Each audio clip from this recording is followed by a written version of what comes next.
Hoje eu estou com o objetivo de falar um pouco sobre a adjudicação compulsória extrajudicial. E aqui eu quero traçar premissas básicas para entender a imprescindibilidade, a indispensabilidade dos advogados e das advogadas. Não só por um esforço hermenêutico do artigo 133 da Constituição Federal, mas notadamente pela importância que todos vocês têm para a deflagração desse instrumento que efetivará esse direito fundamental da propriedade. A sua interface em vários momentos, acontecerá em vários momentos, não só no direito de família, mas notadamente no direito sucessório. Quem já não teve, na sua prática forense, nos seus escritórios, aquelas pessoas que chegam, doutor, doutora, eu tenho a propriedade aqui desse imóvel. Aí quando você vai procurar ver se tem uma matrícula, não tem uma escritura, haverá aquele compromisso de compra e venda, haverá um contrato de compra e venda, um instrumento particular.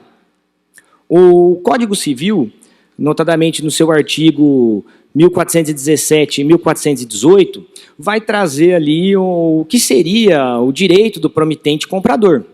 Basicamente, trata-se daquele instrumento contratual, tanto feito por instrumento público ou instrumento particular, dotado da cláusula de não arrependimento, na qual, caso levado a registro, e essa é a inteligência do Código Civil, caso levado a registro, ele adquirirá um direito real de aquisição. Já o 1418 vai trazer a menção de caso o alienante, o promitente vendedor não assine, ou seja, ocorra no inadimplemento obrigacional, haverá esse direito potestativo de deflagrar uma outorga definitiva à adjudicação compulsória de forma jurisdicional.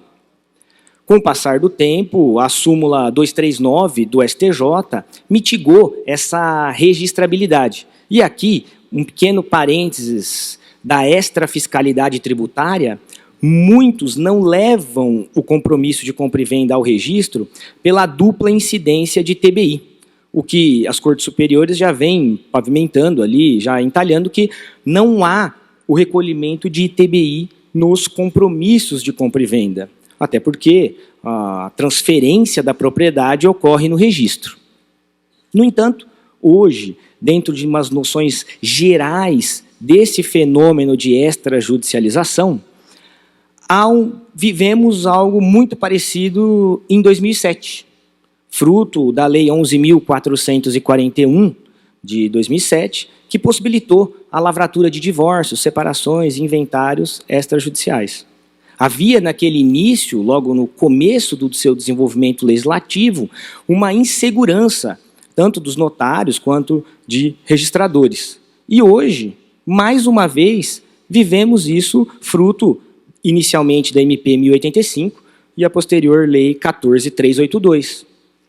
Cidades relativamente grandes, né, eu posso citar, por exemplo, Santo André, que eu hoje sou primeiro tabelião de notas de Santo André, com uma cidade com quase 800 mil habitantes na região metropolitana de São Paulo.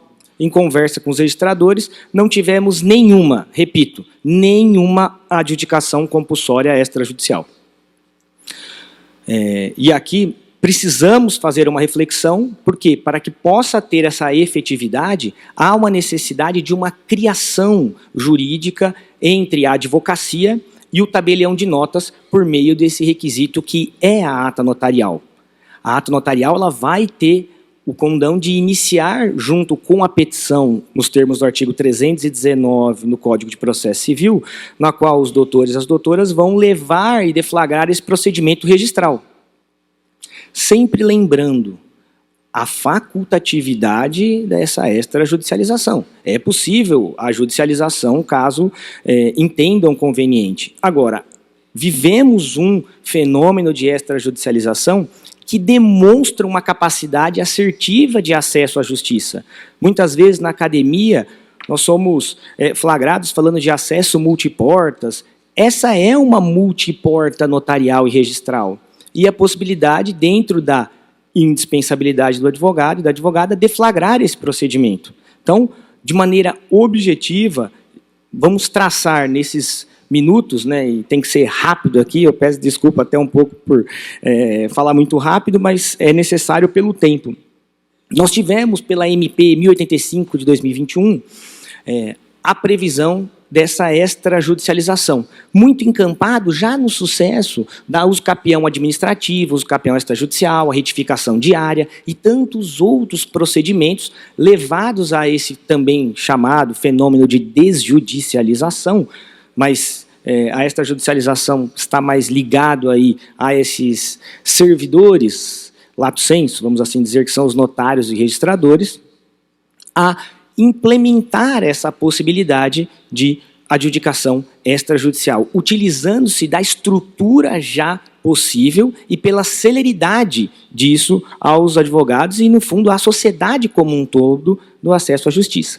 Ocorre, e logo quando saiu a MP, nós escrevemos um artigo, inclusive o próprio artigo do portal do BDFan foi o primeiro a publicar, que cartórios poderiam fazer a adjudicação. Mesmo antes da sanção, nós fizemos, eu, Dr. José Renato Nalini, ex-presidente do tribunal, o Dr. Germano, desembargador aposentado e registrador imobiliário, trouxemos essa notícia à comunidade jurídica para que se preparasse para esse novo instrumento. Instrumento esse que, em vários momentos, pode, inclusive, participar de um planejamento sucessório, inclusive tributário.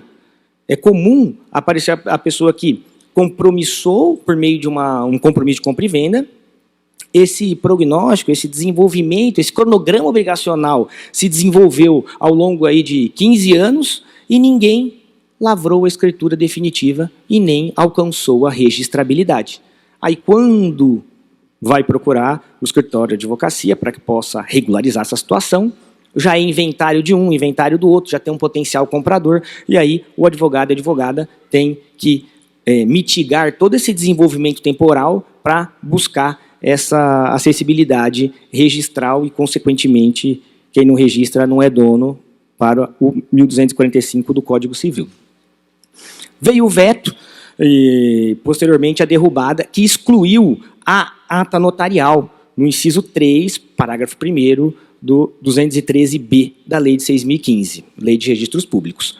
O veto, naquele primeiro momento, havia, pelo o Executivo, havia necessidade de extirpar a ata notarial e apenas o requerimento escrito, o que poderia causar uma problemática, defendido e apresentado por muitos doutrinadores, transversão, ou seja, a utilização equivocada do artigo 108 do Código Civil, que, salvo disposição de lei em contrário, é natural a lavratura e essencial, do ponto de vista até de nulidade, à escritura pública.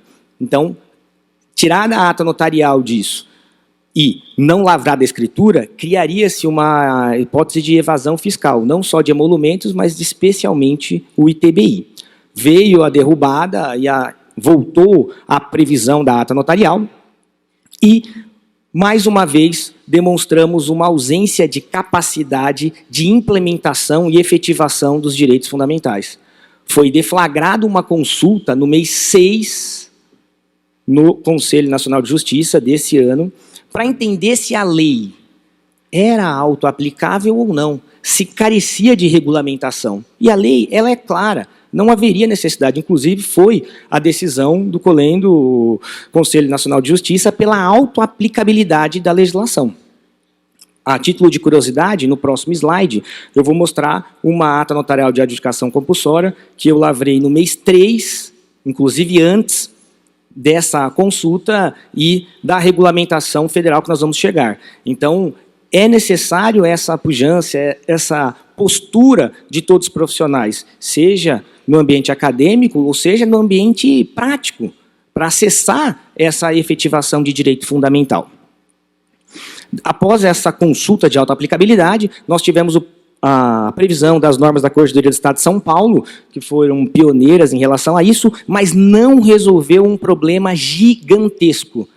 e que, felizmente, os juristas, que contam, inclusive, com vários juristas brilhantes que passaram por aqui, estão passando por aqui, inclusive meus professores, que ajudaram aí na elaboração desse provimento 150 do Conselho Nacional de Justiça. E aqui resolveu um problema gigantesco para todos. O ITBI foi corretamente inserido para recolhimento no competente registro imobiliário, e não na ata notarial e nem no requerimento. Percebam, eventualmente, se esse requerimento não tiver o condão de alçar o fólio real, ou seja, alcançar a registrabilidade dessa adjudicação, imagine as partes tendo um alto custo de recolhimento de imposto e depois no registro de imóveis ter devolução, coisa que não acontece em registro de imóveis. Difícil, acho que ninguém tem reclamação de notas de exigências, né? Eu sei bem isso. Eu acho que não são registradores, são devolvedores, né? A gente sempre brinca dessa forma. Mas tem essa necessidade e essa pujança de nós apresentarmos um trabalho coerente. E é aqui que o papel do tabelião, dentro dessa simbiose técnica com vocês, advogados, a formar uma ata notarial robusta, com um arquétipo jurídico possível de um prognóstico registral, na qual a qualificação do registrador seja clara e receptiva.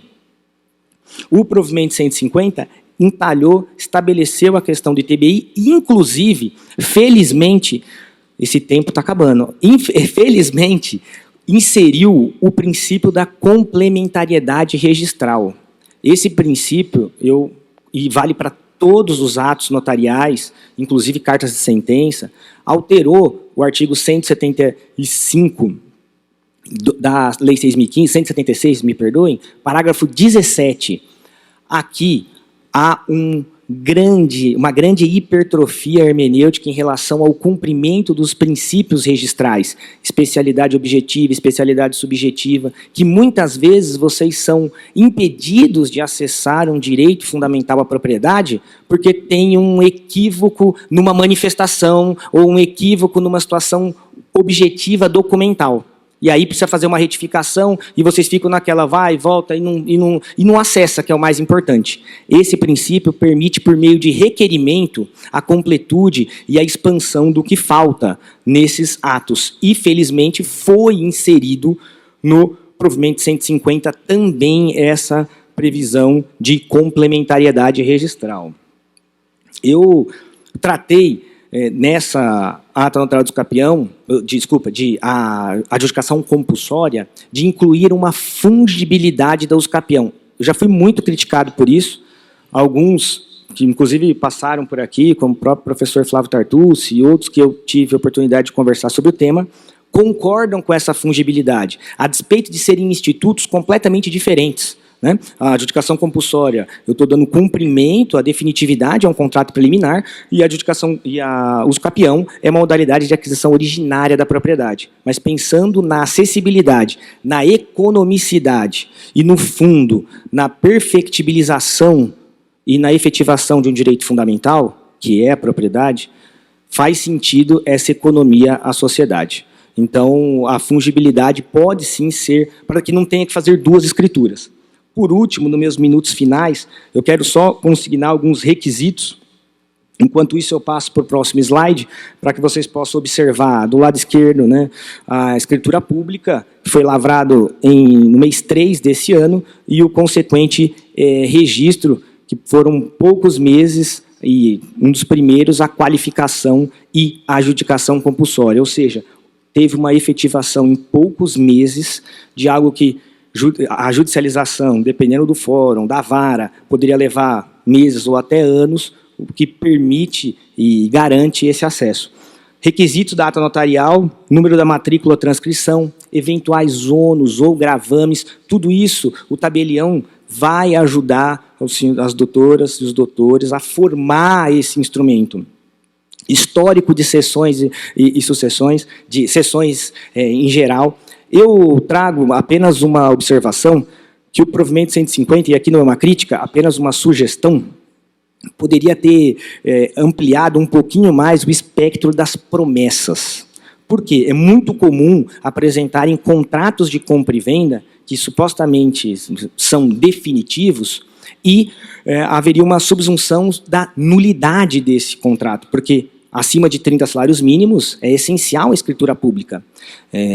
No entanto, o artigo 170 do Código Civil permite a conversão substancial do negócio jurídico, ou seja, caso preenchido aqueles requisitos em que pese a nulidade, é possível, valorada a intenção das partes, essa conversão.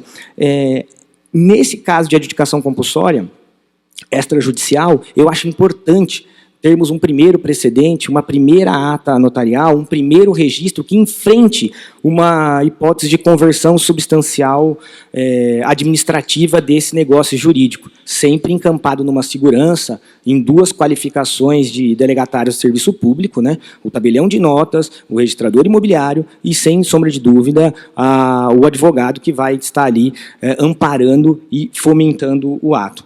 Provas de inadimplemento, valor venal do imóvel, que a ata notarial não garante a propriedade, por isso é importante uma atuação rígida, com o objetivo desse prognóstico de registro, para que o usuário não gaste uma escritura à toa. Algumas especificações, como comprovar o pagamento, não tem nada muito expresso, mas a própria obtenção, um dos casos que eu já lavrei, a obtenção da certidão dos distribuidores cíveis, há mais de 5 anos, sem nenhum tipo de cobrança, protesto, ou seja, demonstra-se que esse cronograma obrigacional foi adimplido, senão alguém já teria cobrado isso. E, por fim, nos meus segundos finais, agradecer mais uma vez a oportunidade, o convite do presidente Rodrigo, de todos, e mais uma vez demonstrar essa energia positiva que nós estamos vivendo nesse congresso maravilhoso e desses palestrantes brilhantes. Muito obrigado.